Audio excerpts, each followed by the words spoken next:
이제 이강인은 한결 홀가분한 모습이었습니다. 인천국제공항 출국과 수완납품공항 입국 그리고 훈련장에서도 미소를 띄었습니다.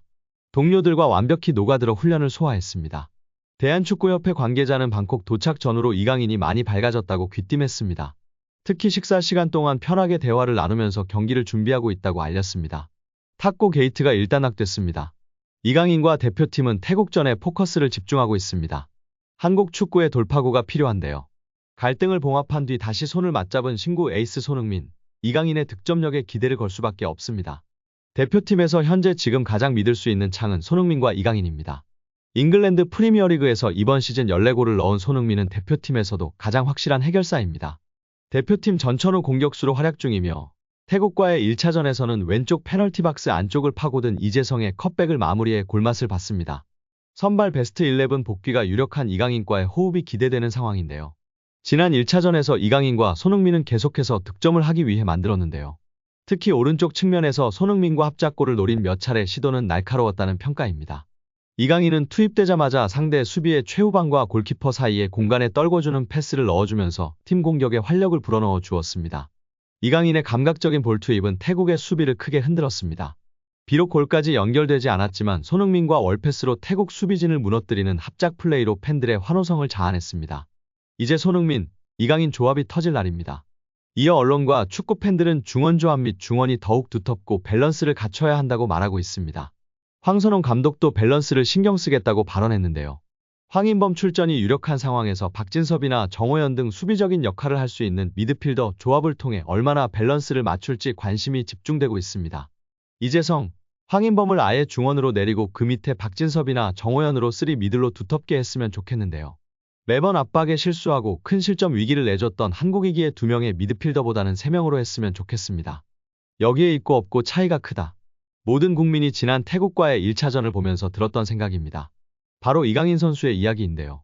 지난 사태 이후 진심으로 다시 한번 사과한 이강인 선수입니다. 몽펠리아와의 리그 경기 직후 비행기에 몸을 실어 후반 교체 투입할 수밖에 없었는데요. 그럼에도 이강인 선수는 태국전에서 빛났습니다. 이강인 선수는 후반 17분 교체 투입돼 활약했는데요. 30분여 뛰었지만 번뜩였습니다. 팀에서 가장 많은 기회 창출 3회를 기록했고 크로스 성공 2회 등 공격 지표에서 두각을 보였습니다. 이강인 투입 후 한국은 공격의 세밀함, 창조성을 회복하며 공세를 펼쳤습니다. 마무리 능력 부족으로 1대1 무승부에 머물기는 했지만 이강인 투입 효과는 확실했다는 평가입니다. 그는 최근 소속팀 PSG에서 좋은 경기력을 유지했습니다. 합류 직전 몽펠리전에서 환상적인 골을 넣기도 했습니다. 이강인은 경질된 위르겐 클린스만 전 감독 체제에서 실질적 기둥 구실을 했습니다. 사실상 전술이 없는 팀에서 이강인의 창조성과 정확하고 예리한 킥은 필수였습니다. 강인하 해줘라는 웃지 못할 유행어가 나올 정도로 영향력이 컸습니다. 3월 대표팀을 이끄는 황선홍 감독 체제에서 대표팀은 많은 변화를 주기 어려운 상태입니다. 제대로 된 훈련을 겨우 2번 하고 실전에 임했기에 갑자기 경기력이 크게 향상될 것이라 기대하긴 쉽지 않은 상황입니다. 황 감독은 이강인의 시차, 컨디션 등을 고려해 베스트 11에서 제외했습니다. 팀 내 갈등과 사과 등 외적인 사건을 뒤로하고 그는 19일이 돼서야 귀국했었습니다. 선발로 나설 만한 상황은 아니었습니다. 26일 태국 방콕에서 열리는 리턴 매치는 다른데요. 이강인은 다른 선수와 같은 조건에서 경기를 준비하고 있어 선발 출전이 유력합니다. 태국은 첫 맞대결에서 예상대로 만만치 않은 경기력을 보였습니다. 원정에서 비긴 만큼 안방에서 더 강하고 적극적으로 나올 가능성이 큽니다. 태국은 본래 공격적이고 능동적인 축구를 구사하는 팀으로 알려져 있습니다. 이강인이 선발로 나오면 전반부터 날카로운 공격을 구사할 수 있다는 점에서 도움이 될 수 있습니다. 여기에 태국 축구가 역대급 보너스까지 내걸면서 한국 격파에 사활을 걸고 있습니다. 태국은 손흥민, 이강인, 김민재 등 스타 플레이어가 즐비한 한국을 상대로 비긴 만큼 크게 기뻐했습니다. 마담팡이라 불리는 누알판 람삼 태국축구협회장은 선수들에게 100만 바트 약 3,600만 원을 보너스로 지급한 것으로 알려졌습니다. 이번 태국 홈에서는 비기면 1억, 이기면 3억 원을 지급하겠다고 선언하면서 이례적으로 역대급 보너스까지 내걸며 화제인 상황입니다. 태국 물가를 고려하면 900만 바트는 정말 어마어마한 금액입니다.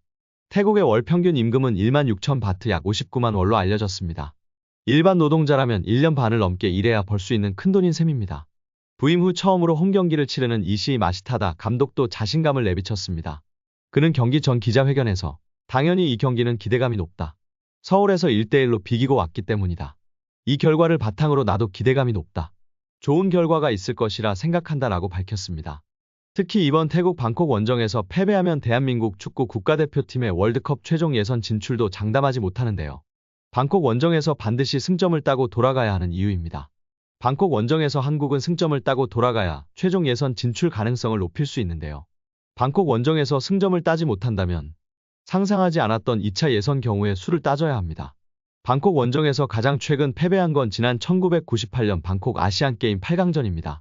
남자 축구 8강전으로 당시 허정무 감독이 이끌던 대표팀은 2명이 퇴장당한 태국을 상대로 당시엔 존재했던 연장 골든골을 얻어맞고 1대2로 무릎을 꿇으며 탈락했었습니다. 그리고 2016년 울리 슈틸리케 감독 시절 치른 방콕 원정 친선 경기에선 석현준의 결승골로 1대0으로 승리했습니다.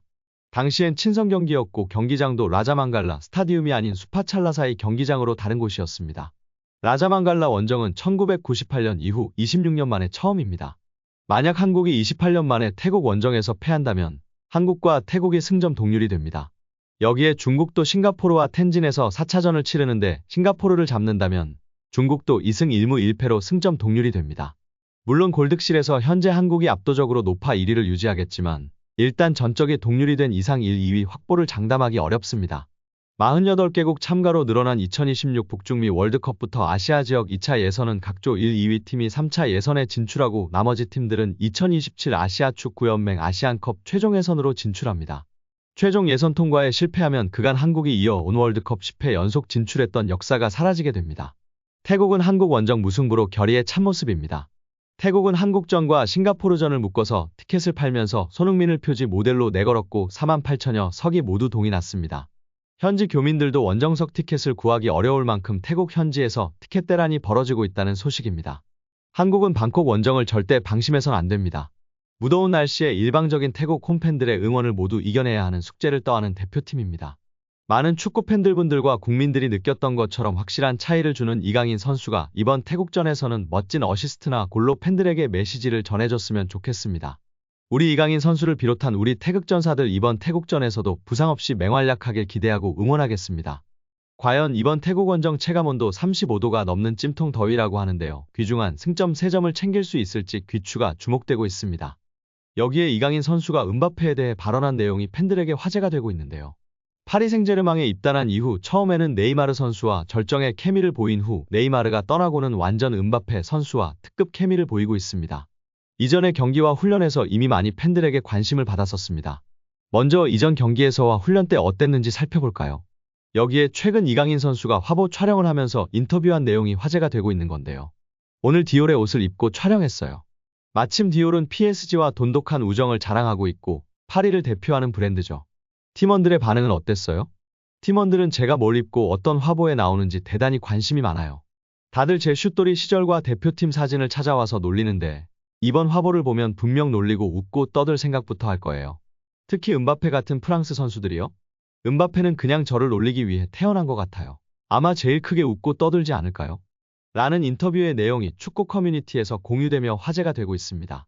우리 이강인 선수가 인싸인 건 알았는데 이 정도로 팀 동료들에게 사랑받고 잘 어울리고 있는지는 몰랐는데요. 너무 좋은 것 같습니다. 음바페 선수와의 케미부터 팀 동료들과 편하게 친밀하게 지내고 있으니 앞으로도 맹활약할 것 같습니다.